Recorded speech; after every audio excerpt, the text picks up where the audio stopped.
शांति और ननद मीनाक्षी भी है, जो सरिता के किसी काम में दखल अंदाजी नहीं करती। लेकिन फिर भी सरिता को ऐसा लगता है कि दुनिया की सबसे ज्यादा बेचारी बहू वही है और सबसे ज्यादा अत्याचार उसी पर हो रहा है। माँ जी, ये लीजिए आपकी चाय। अरे बहू, तूने इतनी ज्यादा चीनी क्यों डाल दी चाय में? हाय हाय माँ जी, मैंने तो उतनी ही मीठी बनाई है जितनी मीठी आपको पसंद है। माँ जी, आपको तो मेरे हाथ की चाय अच्छी ही नहीं लगती। जब देखो कुछ न कुछ कमी निकाल ही देती हो। अरे बहू, तू एक बात के पीछे ही पड़ जाती है। मैंने ऐसा कब कहा कि तू रोज चाय खराब बनाती है? सरिता अपने कमरे में चली जाती है और फोन उठाकर अपनी माँ से बात करती है। हेलो माँ, कैसी हो आप? क्या कर रही हो? मैं तो ठीक हूँ, पर तू बता, तेरा मूड कैसा है? तेरी आवाज से लग रहा है कि कुछ तो हुआ है तेरे ससुराल में।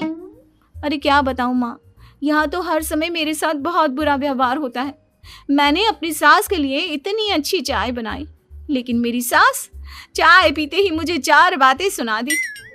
बेटी, तू इतनी छोटी छोटी बातों पर ध्यान ही क्यों देती हो?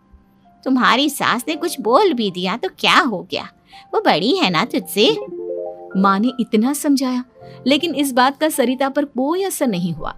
अपनी बेचारी बहू की छवि वो बदलना ही नहीं चाहती।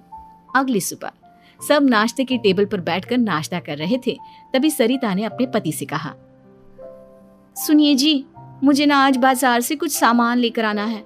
आज आप ऑफिस से आने के बाद मुझे लेकर चलना ना। भाभी, मुझे भी कुछ किताबें खरीदनी है। आप दोनों जा ही रहे हो तो मेरी किताबें भी ले आना। लो, अभी तो बात ही की है बाजार जाने की, तो एक फरमाइश आ गई। माँ जी, आप भी बता दो कुछ, और हाँ, मोहल्ले वालों से भी बोल दो अगर वो कुछ मंगवाना चाहते हो तो। बेचारी मीनाक्षी अपना सा मुंह लेकर रह गई। ये सब देखकर रोहन से चुप नहीं रह गया और वो गुस्से में बोला, सरिता, क्या हो गया है तुम्हें? मीनाक्षी ने तो सिर्फ किताबों के लिए बोला है। तुम्हें मीनाक्षी से इस तरह से बात नहीं करनी चाहिए। माफी मांगो उससे अभी। क्या? मैं माफी मांगू? दिन भर आपके घर के काम करूं मैं, आपकी और आपके घर वालों की बातें सुनूं मैं, और अब माफी भी मैं मांगू? ऐसा कभी नहीं हो सकता। ये बोलकर सरिता वहां से चली जाती है। एक दिन उनकी पड़ोसन घर आती है। अरे सरिता, क्या कर रही है? और क्या करूंगी भाभी जी, बस घर का काम ही कर रही हूँ। आप बताओ कैसे आना हुआ? अरे मैं तो तुम्हारा हालचाल पूछने आई थी, लेकिन तुम तो बिजी लग रही हो। कोई बात नहीं, मैं बाद में आ जाऊंगी। और क्या करूं भाभी जी, जब से शादी होकर आई हूँ ना, बस काम ही कर रही हूँ। और इस घर में ना कोई मेरी कदर नहीं करता। पति है जो बस घर से ऑफिस, ऑफिस से घर। ननद को तो कॉलेज से फुर्सत नहीं। बची सास तो उनका सारा समय मेरी गलतियां निकालने में लग जाता है। अरे ये क्या कह रही हो सरिता?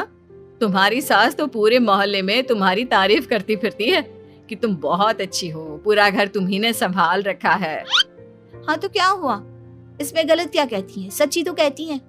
मेरी मर्जी के बिना इस घर का पत्ता भी नहीं हिलता। शाम को जब रोहन घर आया तो उसने सबसे कहा, कल हम सबको मौसी जी के घर जाना है, उनकी बेटी की शादी है। सब अपनी अपनी पैकिंग कर लो, सुबह होते ही निकल जाएंगे।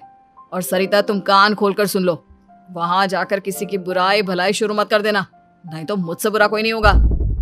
हाय हाय जी, आप तो ऐसे कह रहे हो जैसे मैं सुबह शाम सबकी बुराई करती फिरती हूँ।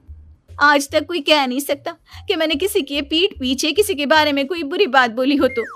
अरे बस बहू, बात को और ज्यादा आगे मत बढ़ा। हमें सब पता है तू हमारे साथ क्या व्यवहार करती है। ये बात घर तक रखना, शादी में किसी को कुछ मत बोलना, नहीं तो सब कहेंगे कि शांति की बहू कितना बोलती है। हाँ हाँ, सब कुछ तो मैं ही बोलती हूँ ना। आप लोग तो हर समय फूलों की बारिश करते रहते हो मेरे ऊपर। सारी गलती मेरी है जो मैं इस घर में आई, सबका कितना ध्यान रखती हूँ, लेकिन फिर भी मेरी तो आप लोगों की नजर में कोई कदर ही नहीं है। अगली सुबह सब लोग मौसी जी के घर पर चले जाते हैं। वहां पर शादी का माहौल होता है, सब जगह चहल पहल होती है, बहुत सारे मेहमान आए हैं।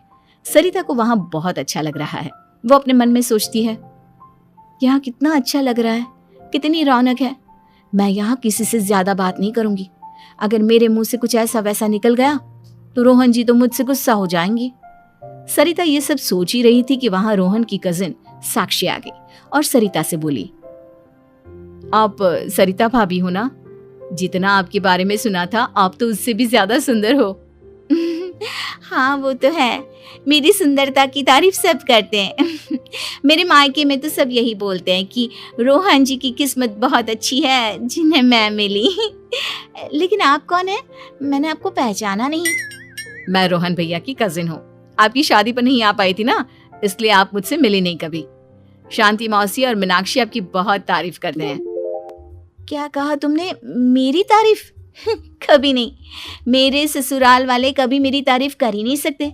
मैं इतनी अच्छी हूँ, मेहनती हूँ, लेकिन उन्हें तो मेरी कदर ही नहीं। सारा दिन घर का काम करती हूँ, फिर भी मेरी सास ना मुझे सुनाती रहती है, और पति भी मेरी सास की साइड लेते हैं। ना कभी बाहर ले जाते हैं, ना कहीं घुमाने। अगर घुमाने के लिए कभी बोल भी देना तो उनकी बहन बीच में आ जाती है। मैं कैसे रह रही हूँ उस घर में, ये मैं ही जानती हूँ। सरिता की ये बातें सुनकर साक्षी को बड़ी हैरानी हुई। अब वो हर किसी के सामने अपनी बढ़ाई और ससुराल वालों की बुराई करने लगी।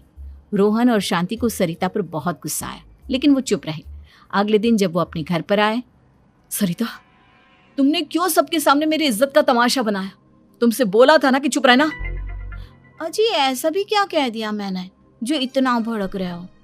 तुम जहां जाती हो अपना रोना शुरू कर देती हो, कभी किसी दूसरे की बात ही नहीं सुनती, बस अपनी कहती रहती हो। तुमने सबके सामने हमारा तमाशा बनाकर रख दिया है। हे भगवान, मुझे अपने पास बुला ले। जिस घर में मेरी कदर ही नहीं, उस घर में मेरा क्या काम? अरे क्या करूंगी मैं यहाँ रहकर? जो भी आता है मुझे सुनाकर चला जाता है। मैं तो किसी से कुछ नहीं कहती। सीधी सादी बहू मिल गई है ना सबको, तो जो जी में आए वो करो। सरिता ने अपने आगे किसी को कुछ बोलने ही नहीं दिया, और उस दिन भी उसने सबके सामने खुद को बेचारी बना ही दिया। अगले दिन मीनाक्षी कॉलेज के लिए लेट हो रही थी, इसलिए वो हर काम जल्दी जल्दी कर रही थी। अपना नाश्ता लेने किचन में गई और पतीले में रखे गरम दूध को गिलास में डालने लगी। दूध का पतीला उसके हाथ से छूट गया और गरम गरम दूध उसके हाथ पर गिर गया। ओए माँ, हाय मेरा हाथ, माँ मेरा हाथ जल गया। मीनाक्षी की आवाज सुनकर सरिता दौड़ती हुई आई। ये क्या किया तुमने? तुम्हें नाश्ता चाहिए था तो मुझसे बोल देती, मैं क्या मना कर देती? अब पता नहीं कितने दिन की मुसीबत पाल ली तुमने। सरिता मीनाक्षी को उसके कमरे में ले गई और उसका बहुत ख्याल रखा। उसका इस तरह से ख्याल रखना शांति और रोहन को थोड़ा अजीब लगा। माँ, सरिता के दिमाग का भी कुछ पता नहीं। कल शादी में सबको इतना कुछ बोलकर आई है हमारे बारे में, और अब मीनाक्षी की कितनी अच्छी देखभाल कर रही है। ये ऐसा क्यों करती है? बेटा, तेरी बीवी की ना आदत हो गई है सबके सामने खुद को बेचारी दिखाने की, और आदत इतनी जल्दी नहीं बदलती। जब ये बोलना शुरू करती है तो रुकने का नाम ही नहीं लेती, इसलिए इसे पता ही नहीं चलता कि ये किसके सामने क्या बोली जा रही है। लेकिन दिल की बहुत अच्छी है। हमें भी अपना दिल बड़ा करके ये जैसी है इसे स्वीकार करना चाहिए।